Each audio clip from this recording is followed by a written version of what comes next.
Vamos abrir aí o nosso boletim.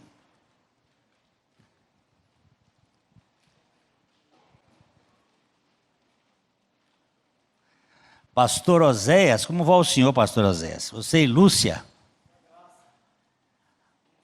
Tudo bem, pastor Oséias é lá de Teresina, ele e a Lúcia vieram para um casamento aqui, estão hoje conosco. É uma alegria muito grande. Hoje nós vamos caminhar um pouquinho aqui mais nesse processo de reconhecimento do Evangelho e a diferença entre o Evangelho e a religião. Nós temos um encontro toda terça-feira. Vê se você acha aqui. Um encontro toda terça-feira que a gente analisa exatamente esse tema, desconstruindo o modelo da religião. E é uma busca, uma observação para a gente saber distinguir o que é religião e o que é evangelho. Porque há muita confusão nesse terreno. Muitas pessoas... Deixa eu ver se você vai dar fogo lá em cima ou já tem? Muitas pessoas acreditam que a religião é evangelho. A religião é quando você e nós fazemos. O evangelho é quando Deus faz. Quando sou eu que faço a coisa para que Deus me aceite, isso é religião.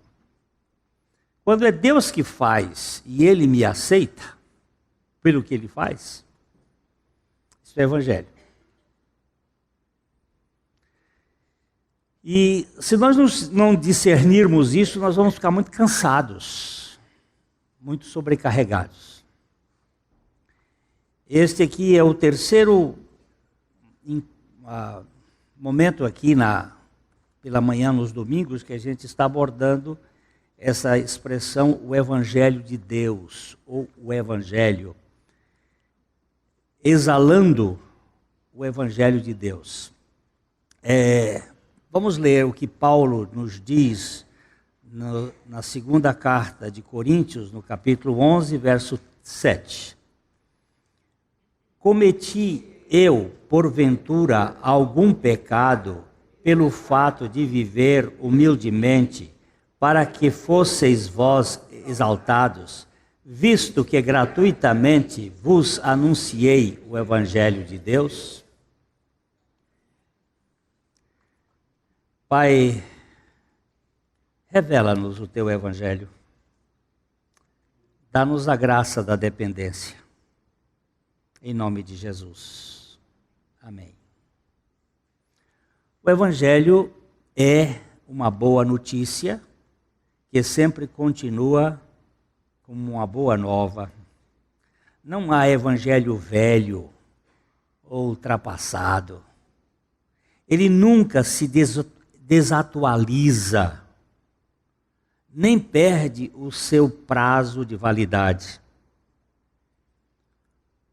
Como o sol que brilha cada manhã, com o mesmo fulgor, o Evangelho jamais fica azinhavrado ou coberto de poeira. É uma novidade restauradora a cada manhã. Hoje nós cantamos aqui, as tuas misericórdias se renovam cada manhã. Evangelho é sempre novo. Eu faço essa comparação que eu bebo água todo dia. E não fico enjoado com água. Eu vou continuar sentando por causa do pé. O pé ainda não está bom. E Há uns meses atrás, eu fui convidado para estar na casa de uma família aqui em Londrina, e o sogro estava com a pele muito, assim, meio parecida à pele de jacaré, assim, grossa. E eu olhei para ele e disse assim: você está bebendo água? Ele disse: não. Eu digo: rapaz, sua doença é falta d'água, você está desidratado. Beba água, rapaz. Ele disse: mas eu não gosto de beber. Mas beba, assim mesmo, sem gostar. Beba pelo menos 1 litro de água por dia. Pelo menos. O certo é de 2. Aí, eu fui agora, sexta-feira, convidado numa outra casa, e ele estava lá. E a pelinha bonita, ele: rapaz, olha como eu estou. Fiquei liso. Eu digo: velho morre, velho, ele está com 84 anos. Velho morre mais por desidratação do que qualquer outra coisa. A gente esquece de beber. Falar nisso, deixa eu só pegar aqui. E eu bebo água todo dia. E gosto da água.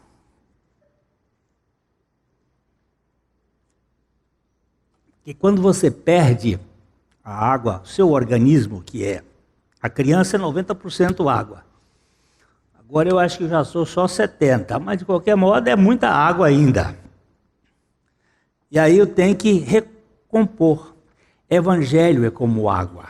Jesus disse assim: se alguém tem sede, venha a mim e beba. Ele sacia. Essa boa notícia fala do Deus que se interessa pelas pessoas que não têm um só interesse por Ele. Um só. Mostra o amor do Deus que busca aqueles que não o buscam. E diz como Ele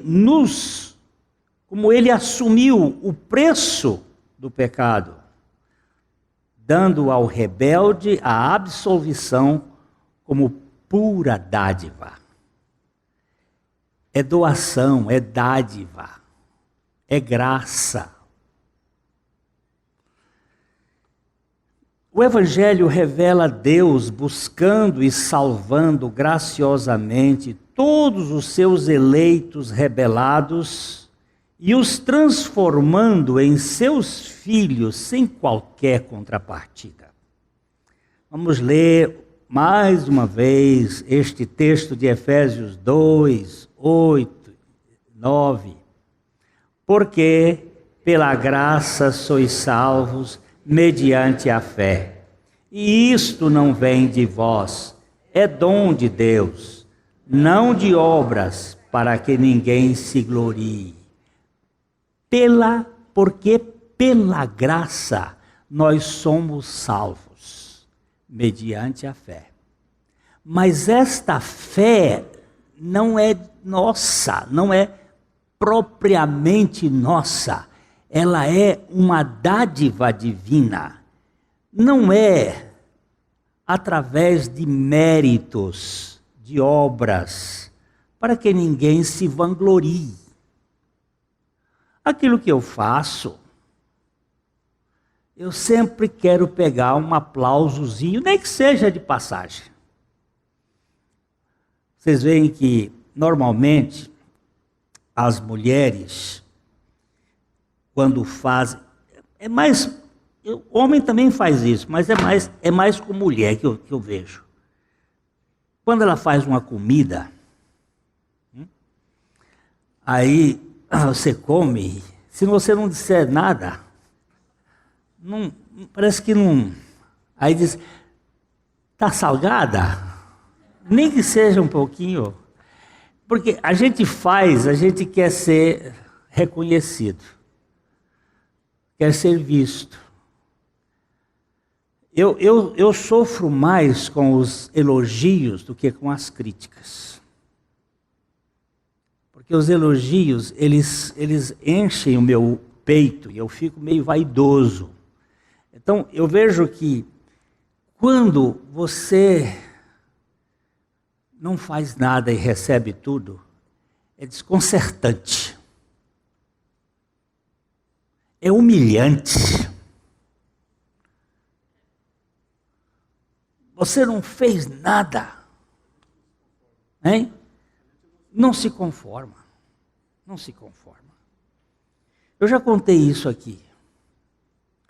Mas eu estava nos Estados Unidos em 1980, fazendo um intercâmbio. E um dia eu estava num hotel, num restaurante, e de repente uma vozinha lá no restaurante, Mr. Paranagua, Mr. Paranagua, mas eu nem a gente escuta, estão falando inglês. Aí o colega disse assim, estão chamando você pelo interfone. Eu digo, eu? Mr. Paranagua. E aí eu fui lá a moça me disse, olha, tem um telefone aqui para o senhor. Peguei o telefone, aí a pessoa disse do outro lado, você pensa que você pode fugir da gente? Eu disse, quem está falando? E aí a pessoa falou alguma coisa a mais, eu disse, mas quem está falando? Você não conhece a voz das suas ovelhas? E eu tremendo, e eu pensando que era alguma coisa com minha família que tinha ficado aqui, e eu nervoso, e eu disse, mas quem está falando? E ele falou mais um pouco, e eu disse, irmão Miguel. Ele disse, pois é, como é que você me descobriu aqui? Ele disse, eu tenho contatos com o FBI. Aí ele foi contando e disse assim, eu estou lhe esperando aqui em Nova York, dia tal. Ele disse, não, eu estou indo embora, dia tal. Ele disse, não, eu já troquei a sua passagem, já falei com sua esposa, já troquei a sua passagem. Eu digo, você não pode fazer isso.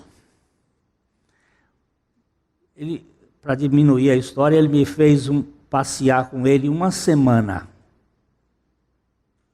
Eu já não tinha mais dinheiro, mas ele financiou tudo.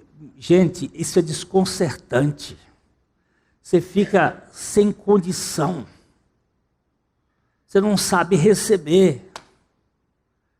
E nós não sabemos receber a graça de Deus.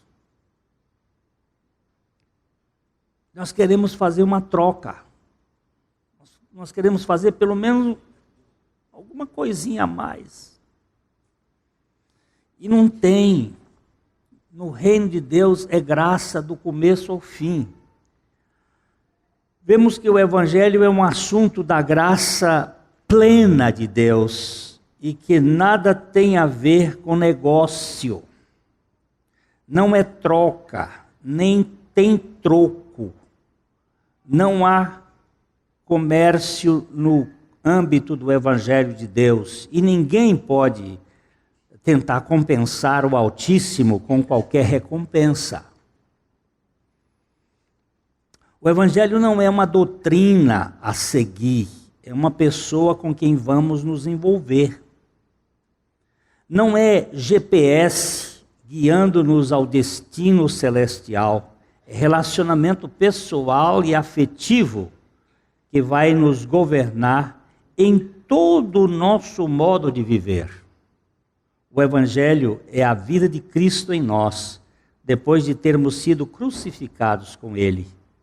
O Evangelho não se aprende, se vive. Não é um aprendizado, é uma vida que nos é imputada. A irmã Olga me mandou no meu zap, me mandou um quadrinho assim, o que você ganhou na Páscoa? Aí diz assim, vida. O que é que você ganhou na Páscoa? Chocolate? Não, vida. É isso que é evangelho. Que vida? A vida de Cristo que vem para nós. Não se aprende evangelho. Se vive evangelho. O apóstolo Paulo vive na graça e pela graça. Por isso, ele humilha-se para que outros possam ser exaltados, como ele o é em Cristo. Ele sabe que tudo o que é e tudo o que tem, tudo é somente pela graça. Veja como ele vai dizer aqui em 1 Coríntios 15:10. Mas, pela graça de Deus, sou o que sou. E a sua graça que me foi concedida não se tornou vã. Antes trabalhei muito mais do que todos eles. Todavia, não eu, mas a graça de Deus comigo. No primeiro versículo que nós lemos aqui, ele disse: cometi eu, porventura, algum pecado pelo fato de viver humildemente para que fosseis vós exaltados, visto que gratuitamente vos anunciei o Evangelho de Deus? E ele está dizendo, mas foi pela graça que foi feito tudo isto. Pela graça de Deus eu sou o que sou. E ele parece até presunçoso quando ele diz, e eu trabalhei muito mais do que todos eles, todos os apóstolos. Pedro, Tiago, João, e Tomé, e vai lá, Filipe. Eu trabalhei muito mais do que todos eles. Aí ele diz, todavia, não fui eu que fiz isso. Foi a graça de Deus comigo.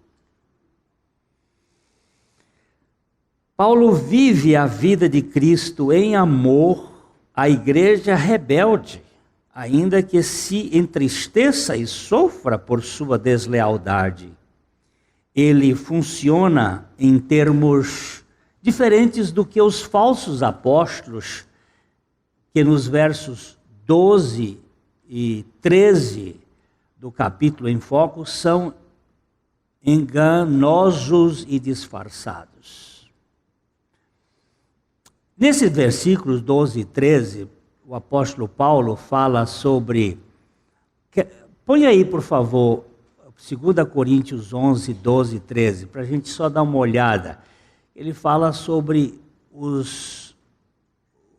Satanás que vem vestido de anjo de luz e os seus ministros como ministros de justiça.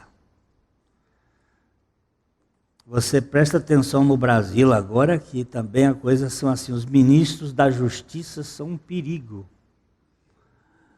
Não são ministros da graça. Conseguiu achar o texto aí? 2 Coríntios, já está aí? Mas o quê?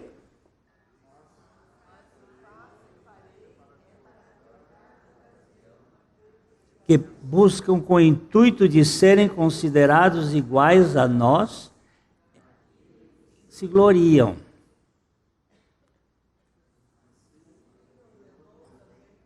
Não, é porque está uma outra versão. Porque os tais são falsos apóstolos, obreiros fraudulentos, transformando-se em apóstolos de Cristo.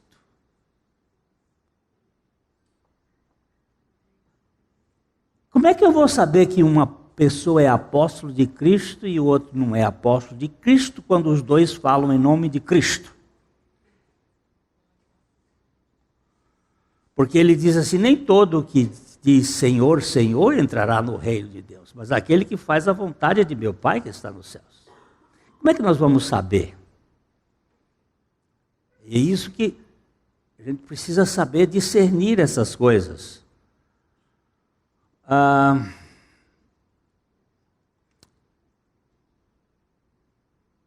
Paulo nos diz, foi por isso que o apóstolo contestou veementemente. aqui no versículo 4 de 2 Coríntios 11, ele diz: se na verdade, vindo alguém prega outro Jesus que não temos pregado, ou se aceitais espírito diferente que não tendes recebido, ou evangelho diferente que não tendes abraçado, a esse de boa mente o tolerais. Existe um outro Jesus, existe um outro evangelho, existe um outro espírito, e a gente precisa saber discernir. Aqui reside a grande crise. A igreja sempre sofreu com essa confusão dos penetras, que se travestem, aí eu botei entre aspas, de evangélicos. Esses evangélicos aqui, aqueles que têm a natureza do evangelho.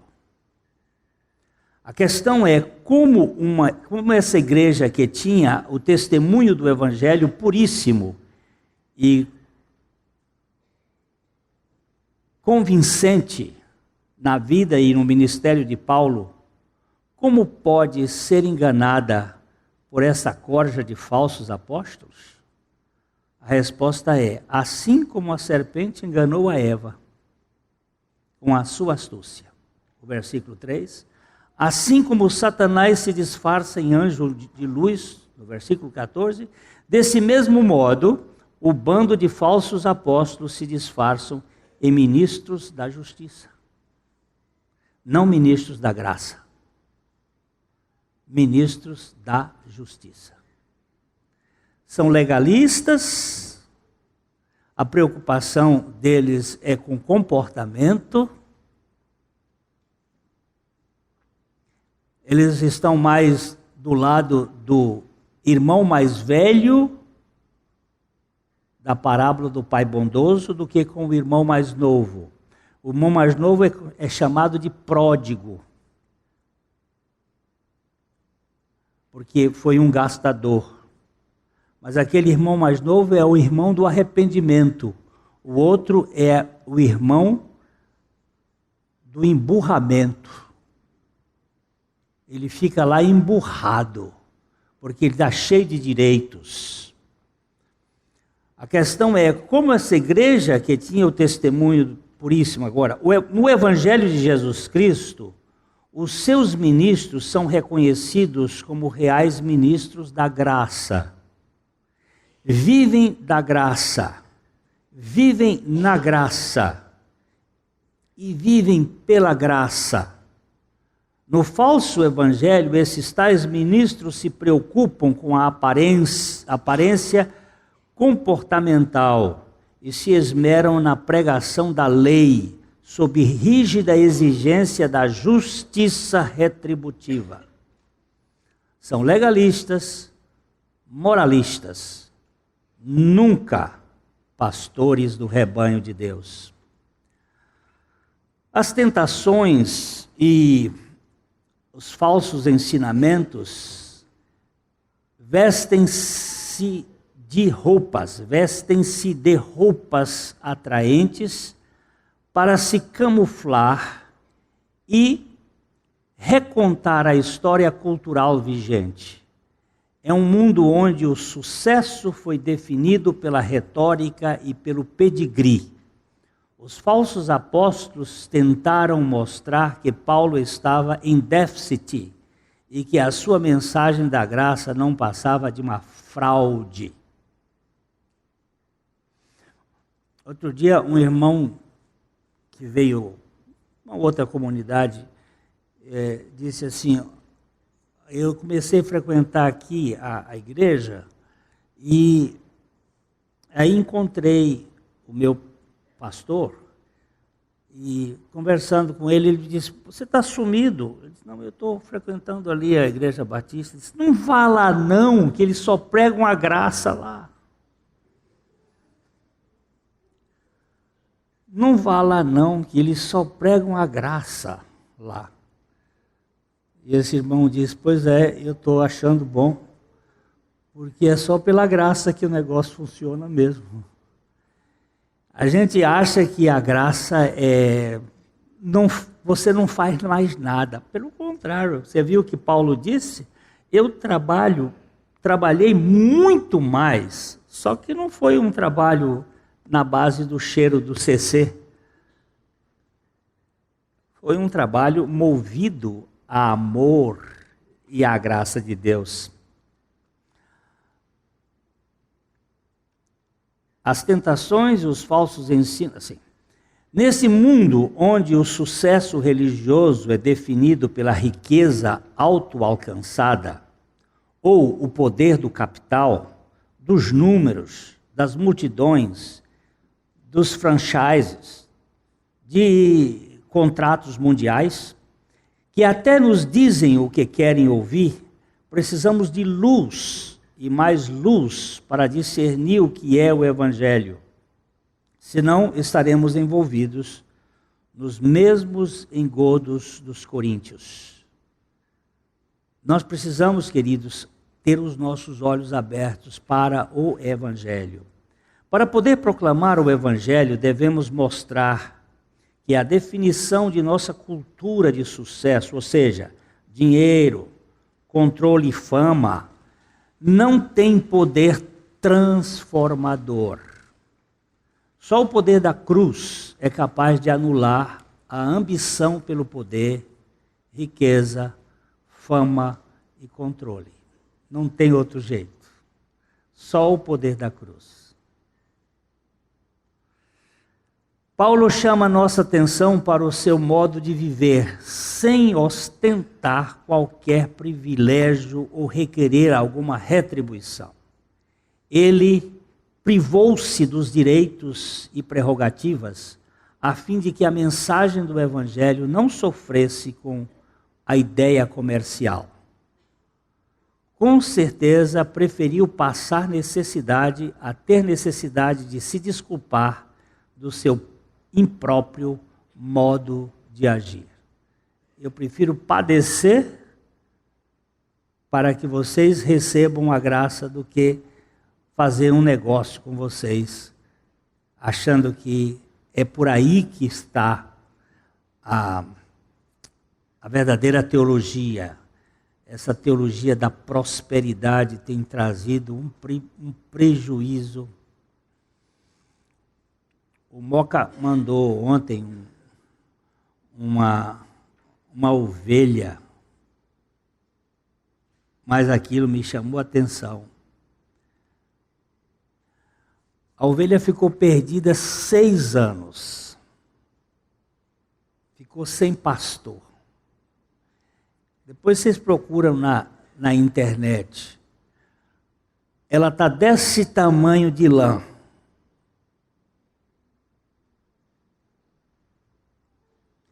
Um monstro, você só vê a carinha. Eu procurei mostrar para minha esposa o que é isso aqui. Ela estava sem óculos.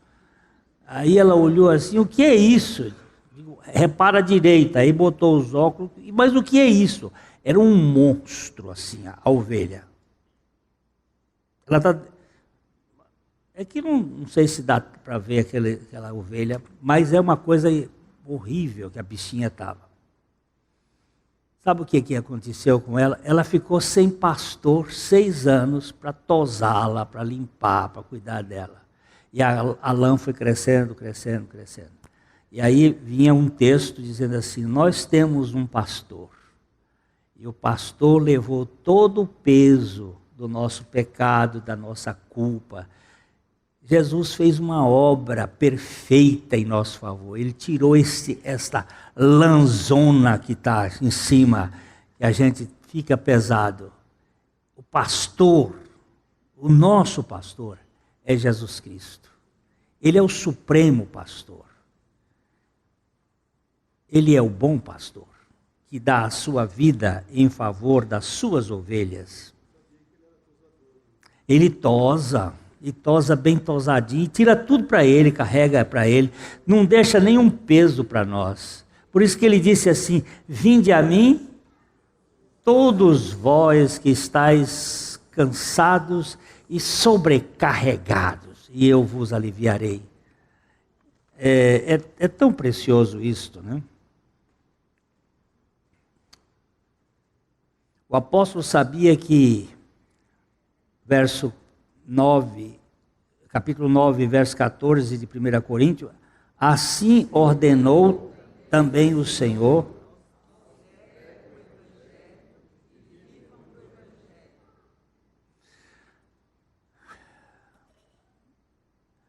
Não se amordaça a boca do boi que trabalha na debulha do trigo. Também não é errado retirar o sustento na pregação do Evangelho. Imoral é negociar bênçãos e fazer do púlpito um balcão de negócio. Esse aqui é o problema. Paulo viveu modestamente para que a igreja vivesse honrada com a graça do Evangelho. Mas ele não se lamentava de ter vivido assim. Nunca fez uma greve ou chiava e choramingava em sua defesa. Ele não queria dar oportunidade aos falsos apóstolos de o incriminarem em qualquer caso de egoísmo. O Evangelho é sempre gracioso, generoso e oferecido só pela graça. Nada que não seja de graça e pela graça é válido no reino de Deus. Por isso o Evangelho não tem cobrança, nem troca de favores, além do que é uma fonte saudável de alegria. Eu queria só parar aqui um tiquinho. Você é alegre?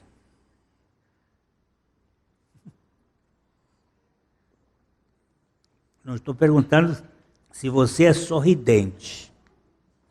Há muita gente que sorri e não é alegre.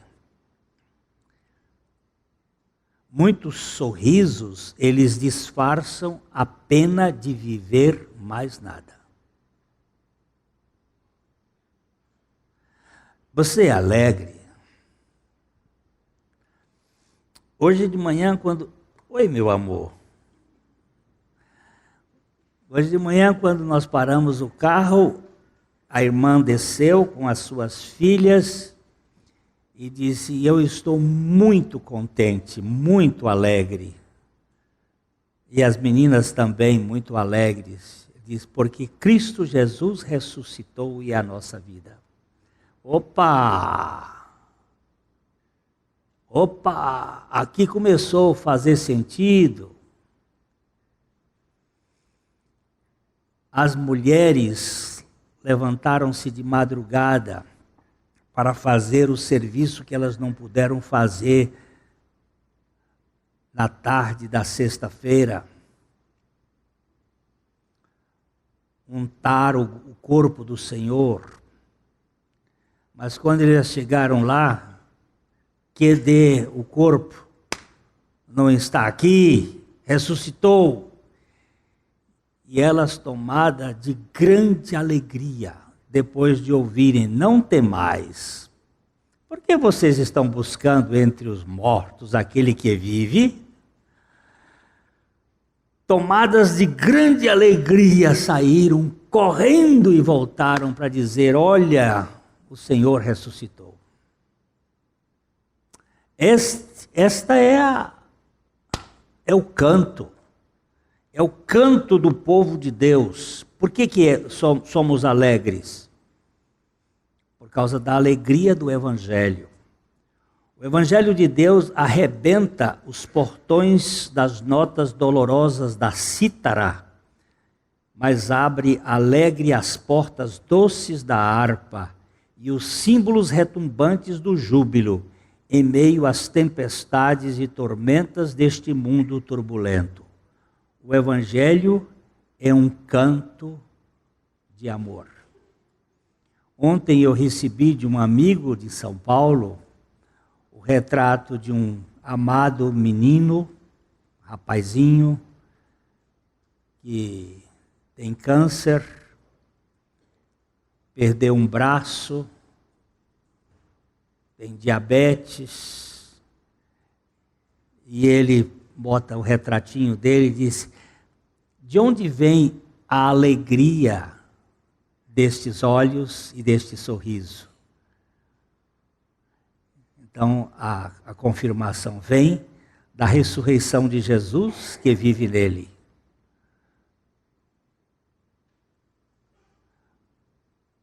Um livro que a gente estudou com os homens, Seja Alegre, do Dr. Wiersbe. Tem uma história que Dr. Wiersbe sofreu um acidente de carro e ele ficou polifraturado. Eu nunca me lembro se são 17 cirurgias por causa de 15 fraturas ou são 15 cirurgias por causa de 17 fraturas. Mas o fato é que era fratura para valer. E houve um tempo em que ele não ficava encostando as costas na cama, era com pêndulos pendurados. Ele ficou vários meses nesta cama. E toda semana ele recebia uma carta de uma pessoa, porque o Dr. Wiersbe tem um programa de rádio nos Estados Unidos há vários anos, desde 1950 que ele tem esse programa lá. Ele está bem velhinho agora, mas isso foi na década de 60, 70, 60. E ele, então, recebia aquela carta, uma carta de alento, alguém que toda semana escrevia uma carta de ânimo para ele. Quando ele ficou bom, ele pegou a esposa e um carro e disse: vamos visitar esse irmão que me abençoou com aquelas cartas. E ele dirigiu mais de 600 milhas. 600 milhas vai dar quanto? 900 quilômetros, por aí? Por aí. E ele viajou e chegou lá na casa daquele homem e encontrou um homem cego, sem as duas pernas. Este homem era um jornalista que tinha perdido as pernas por causa do diabetes, ficado cego, e ele escrevia numa máquina a braille, que tinha os caracteres de braille, e aqueles caracteres transformavam em caracteres fenícios, como é que se chama o nosso, e que nós lemos. E ele era um jornalista que escrevia para um jornal e ganhava vida pelos artigos que ele escrevia. E, além disso, ele pagava uma senhora para vir ajudar a mãe dele, que tinha 90 anos. Ele ajudava a mãe, cuidava da mãe, cuidava das suas... E o Dr. Wiersbe disse que durante 6 horas que ele esteve na casa desse homem, ele não viu um ai, não ouviu um suspiro, uma murmuração, uma cantiga de grilo. Ele só viu louvores e alegria. Ele ficou tão impactado que ele escreveu esse livro, no inglês é To Be Glad. Seja alegre, seja feliz. É uma descrição da carta de Filipenses, a melhor que eu já vi até agora. Para mim. E aquele homem foi a inspiração.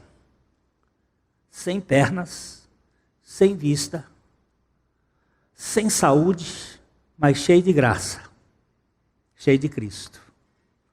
Alegre, alegria, independe das circunstâncias. Isso é coisa do Evangelho. O Evangelho de Deus, então, ele arrebenta essas portas. Vamos ler aqui o Salmo 95, 1, nesta versão. Vinde, cantemos ao Senhor, façamos um barulho alegre ao rochedo da nossa salvação. Façamos um barulho alegre ao rochedo da nossa salvação. Nós, os escolhidos, os chamados e feitos fiéis, jamais nos afastamos de nossas aflições, mas não nos tornamos prisioneiros das lamentações. Aqui nesse mundo a gente vai ter problema mesmo. Alguém aqui, nesse dia, está vivendo sem algum problema? Levante a mão. Parabéns pela verdade. E o que você faz com isso? Deixa escorrer pelo canto da boca a baba da lamentação? Ou sai aquele cântico: bendito seja o Deus e Pai de nosso Senhor Jesus Cristo, que nos abençoou com toda a sorte de bênçãos espirituais nas regiões celestiais em Cristo Jesus. Aleluia!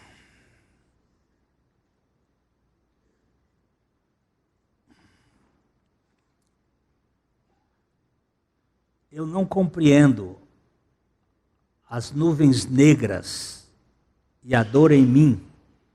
Eu não compreendo. Não sei seu fim. E há muitas coisas a esclarecer, mas sei que um dia eu hei de saber. E aí nós falaremos de um porvir de amor, conversaremos eu e o Senhor, e muitas coisas a esclarecer. Mas antes de tudo, eu vou louvá-lo. Porque eu não sei por que essas coisas estão acontecendo, mas sei que todas as coisas cooperam para o bem daqueles que amam a Deus.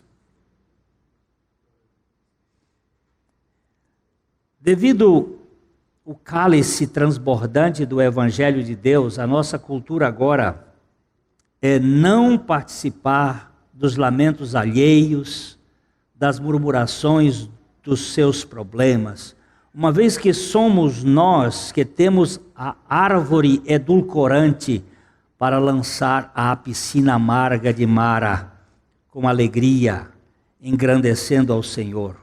O Evangelho é uma sinfonia de contentamento. Quando o pessoal chegou na região de Mara, a água era amarga. Eles não puderam beber a água amarga. E aí murmuraram contra Moisés: Moisés, você nos tirou do Egito, olha aqui, a água é amarga. E Moisés levantou os olhos ao Senhor e pediu ao Senhor que lhe desse uma solução para aquele problema. E o Senhor mostrou um arbusto, uma árvore que ele cortou e jogou dentro da água, dentro do poço, e o poço se tornou água doce. Esta árvore edulcorante, esta árvore que adoça a amargura, nada mais é do que a cruz de Jesus Cristo, que vem tirar de nós esta linguagem azeda, amarga, ríspida, e nos faz cantar no meio da fornalha acesa. O Espírito Eterno que em nós habita, como o nosso guia, o nosso consolador eficaz, nunca deixará que a adoração dos santos macule o nome de Jesus com um estilo vulgar de lamentações, críticas e azedume. O Evangelho é celebração no velório. É verdade que Cristo Jesus morreu, todavia a sua sepultura tornou-se uma festa de esperança. Concorda ou não? A boca daquela sepultura mudou a história da humanidade. Cristo... Ele está dizendo que terça-feira nós vamos falar exatamente desse texto da amargura, a amargura de Esaú. Esaú, mesmo com lágrimas, ele não conseguiu experimentar porque a paz, porque ele guardava uma raiz de amargura no seu coração. Uma raiz que, brotando, fez com que Amaleque, o seu neto, se tornasse o povo mais amargurado e que contaminou a história do povo de Israel. Às vezes a gente não percebe o sotaque do nosso amarguramento na conversa. Mas uma criança, por exemplo, que é criada num lar onde a mãe ou o pai são amargurados, essa criança vai sofrer para o resto da vida.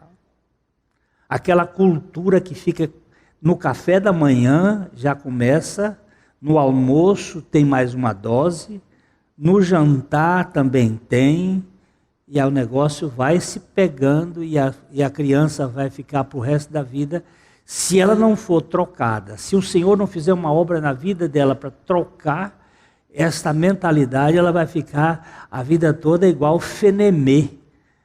Aqueles carros velhos, hoje, subindo e soltando fumaça, queimando óleo e poluindo tudo isso, subindo isso, aquele. O que você está fazendo? Eu sou um amargurado de espírito, igual Noemi. Porque a vida tem espinhos. Eu quero saber qual é o jardim que não tem espinhos. Estamos ordenados para ser os menestréis do céu. Por isso vamos ensaiar o nosso hino eterno. Esse hino não ficou, filho? Ficou meio feio aqui. Saiu um porco aqui sem querer. O nosso hino eterno antes de cantá-lo nos salões da Nova Jerusalém. É o hino do louvor que fala da troca de nossa mortalha pela roupa de gala da ressurreição. Escuta, gente, a tristeza dura uma noite, mas a alegria vem pelo romper da manhã. Nós temos um dia de ressurreição. A noite escura da sexta-feira já passou. Christos vos cresce. Oh! Eu tinha aqui antigamente os russos. Nesse dia, a baba sempre me trazia um pão russo, que é um símbolo da ressurreição. E quando a gente chegava aqui, muitas vezes, eles me ensinaram a dizer isso, Christos vos cresce. Aí o que o Jorge, que é um russo aí, vaiste vos cresce, verdadeiramente ressuscitou. Cristo ressuscitou, verdadeiramente ressuscitou. Isto é a nossa bandeira de alegria. Nós temos um Cristo que esteve morto, mas está vivo. Não um Cristo que esteve vivo e está morto.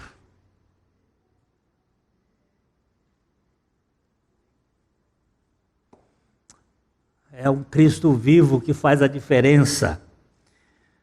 Estamos contentes porque fomos aceitos pelo Evangelho de Deus e cantamos com gozo a nossa alforria. Somos duplamente alegres. Primeiro, porque fomos perdoados de todos os nossos pecados. Segundo, porque ganhamos a bem-aventurança eterna de filhos de Abba. Haverá qualquer limite para a nossa alegria no Senhor, mesmo agora? A conta foi paga e eu fui feito filho. Filho. Lá em Pernambuco, em Recife, nós fomos pregar num teatro cheio. Aí um rapaz que ia me apresentar, chegou pertinho de mim e disse, Pastor Glênio, quais são os seus títulos? Eu disse, filho, eu não jogo na bolsa de valores, não compro nenhum. Ele disse, não, os títulos do seu currículo. Eu digo, eu não sorrio, meu filho. Aí fiquei brincando com ele. Ele disse, não, mas como é que eu vou apresentar você? O senhor. Eu digo, me apresenta Glênio Fonseca Paranaguá, que é meu nome. Aí disse, mas Eu digo, mas o quê? Eu sou Glênio, eu sou uma pessoa. Me apresenta assim. Não, pastor, mas isso não serve. Então me diz assim, é o Glênio Fonseca Paranaguá, menino de recado. Tá bom? Tá bom. Aí ele disse, não, isso não está certo, pastor. Você tinha que dizer quais são os cursos que o senhor fez, não sei o quê. Não, meu filho, isso tudo vai para o lixo. Aí ele subiu lá na frente, disse assim, olha, eu queria apresentar o pastor Glênio, mas ele disse que o nome dele é Glênio e que ele é apenas um menino de recado. Eu não queria dizer só isso, não, eu queria... Aí quando eu fui falar, eu disse, se eu chegasse para ele, aí eu disse assim, diga para eles que eu sou filho do Deus Altíssimo. Menino de recado. Se eu dissesse para vocês que eu sou filho da rainha Elizabeth II, agora filho do Deus Altíssimo, o menino não queria que eu contasse aqui para vocês. Parece que é uma coisinha sem significado. Eu sou filho de Deus. Você quer mais do que isso?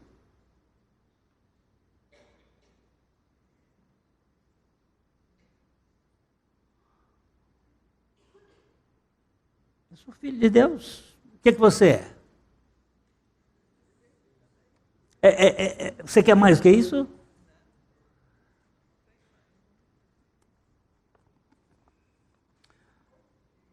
O apóstolo encontrava-se quebrantado por ser o aroma agradável ao Senhor.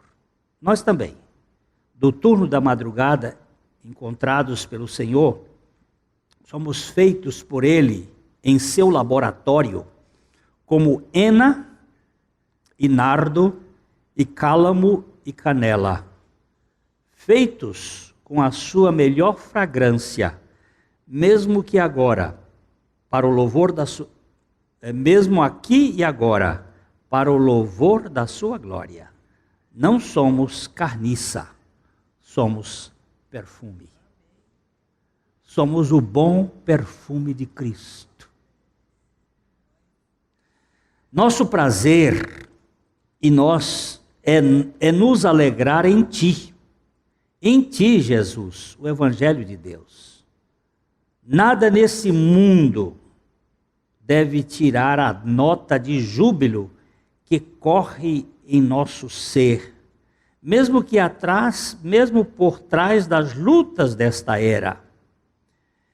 Essa última palavra é a carne no prato, o kernel do software, a alma do texto.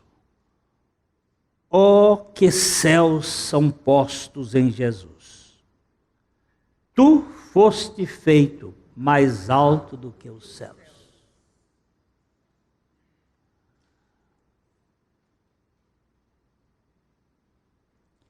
E todo nome confessará que Jesus é o Senhor. Jesus. Doce nome. Leva tu contigo o nome de Jesus, o Salvador. Esta é a nossa alegria, Jesus. Este rio de felicidade infinita tem a sua fonte e cada gota de sua plenitude nele mesmo. Não te adoramos por obrigação, nem servimos a quem tu queres que sirvamos por constrangimento, mas por despreendimento.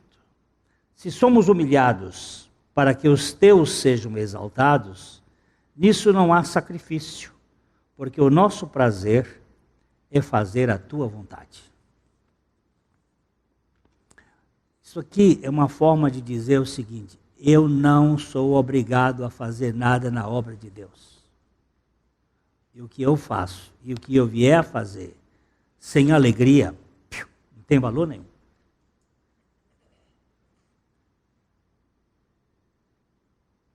O Evangelho de Deus, ó Evangelho de Deus, Cristo Jesus encarnado, já que és o nosso prazer, digo como o salmista: terei prazer nos teus mandamentos, os quais eu amo.